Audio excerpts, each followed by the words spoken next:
സ്ലീഹാകാലം സമാപിച്ച് കൈത്താക്കാലത്തിലേക്ക് നമ്മൾ പ്രവേശിക്കുകയാണല്ലോ. കൈത്ത എന്നത് ഒരു സുറിയാനി വാക്കാണ്. ഇതിൻ്റെ അർത്ഥം വേനൽക്കാലം, ഗ്രീഷ്മം എന്നൊക്കെയാണ്. സ്ലീഹാകാലത്തിൽ അപ്പസ്തോലന്മാരിലൂടെയും സഭാപിതാക്കന്മാരിലൂടെയും രക്തസാക്ഷികളിലൂടെയും ഒക്കെ അവരുടെ ജീവിതത്തിലൂടെ അവരുടെ രക്തം വീണ് കുതിർന്ന സഭ പിന്നീട് ഫലം ചൂടുന്നതാണ് കൈത്താക്കാലത്ത് നാം കാണുന്നത്. അപ്പസ്തോലന്മാരുടെ പ്രവർത്തന മേഖലകളിലൂടെയെല്ലാം മിശിഹായെ പകർന്നു കൊടുത്തുകൊണ്ട് വിശ്വാസത്തിന് ധീരതയോടെ അവർ സാക്ഷ്യം വഹിച്ചു. അതുകൊണ്ട് തന്നെയാണ് ഈ കാലം സഭയുടെ വളർച്ചയുടെ കാലമായി നാം അനുസ്മരിക്കുന്നത്. അപ്പസ്തോലന്മാർ വിവിധ സ്ഥലങ്ങളിലേക്ക് പോയി സഭയ്ക്ക് രൂപം കൊടുക്കുകയും അനേകം ആളുകൾക്ക് മാമോദിസ നൽകി വിശ്വാസത്തിൻ്റെ ചൈതന്യം സഭാമക്കളുടെ ഇടയിൽ രൂപീകരിക്കുകയും വിശ്വാസത്തിൽ അവരെ ആഴപ്പെടുത്തുകയും ചെയ്തു. അതുകൊണ്ടാണ് കൈത്താക്കാലത്തിലെ ഒന്നാം ഞായറാഴ്ച നമ്മൾ അപ്പസ്തോലന്മാരുടെ തിരുനാളായി ആഘോഷിക്കുക. കാരണം അവരിലൂടെയാണല്ലോ സഭയ്ക്ക് തുടക്കം കുറിക്കുക. ഈ കാലഘട്ടത്തിൻ്റെ ചൈതന്യത്തെക്കുറിച്ച് പറയുകയാണെങ്കിൽ കൈത്താക്കാലത്തിലെ എല്ലാ വെള്ളിയാഴ്ചകളും തന്നെ വേദസാക്ഷികളെയും രക്തസാക്ഷികളെയും നമ്മൾ അനുസ്മരിക്കുകയാണ്.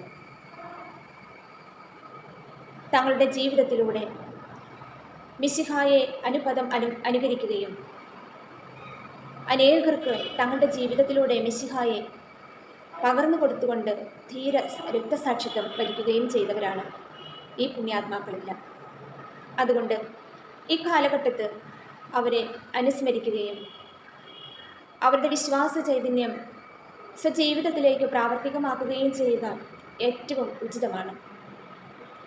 മറ്റൊരു പ്രത്യേകത എന്ന് പറയുന്നത് അപ്പസ്തോലന്മാരുടെ പ്രവർത്തനങ്ങളെക്കുറിച്ച് നമ്മൾ ധ്യാനിക്കുന്നു. ഭീരുക്കളും പേടിച്ചിരുന്നവരുമായ അപ്പസ്തോലന്മാർ പരിശുദ്ധാത്മാവിൻ്റെ ആഗമനത്തോടെ മിശിഹായ്ക്ക് സധൈര്യം സാക്ഷ്യം വഹിക്കുകയാണ്.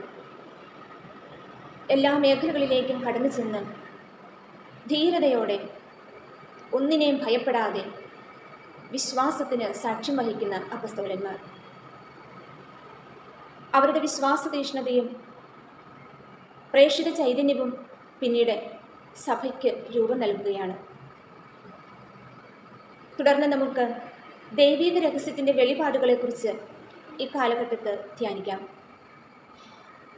സഭാപിതാക്കന്മാരിലൂടെ, രക്തസാക്ഷികളിലൂടെ, മാർപ്പാപ്പമാരിലൂടെ, മെത്രാന്മാരിലൂടെ, വൈദികരിലൂടെ, സമർപ്പിതരിലൂടെ, വിശ്വാസ സമൂഹത്തിലൂടെയൊക്കെ പരസ്പരം കൈമാറിയതും ആഘോഷിക്കുന്നതുമായ വിശ്വാസത്തിൻ്റെ രഹസ്യങ്ങൾ വിവിധ തലങ്ങളിലൂടെ നമുക്ക് വെളിപ്പെടുത്തപ്പെട്ടു കിട്ടി.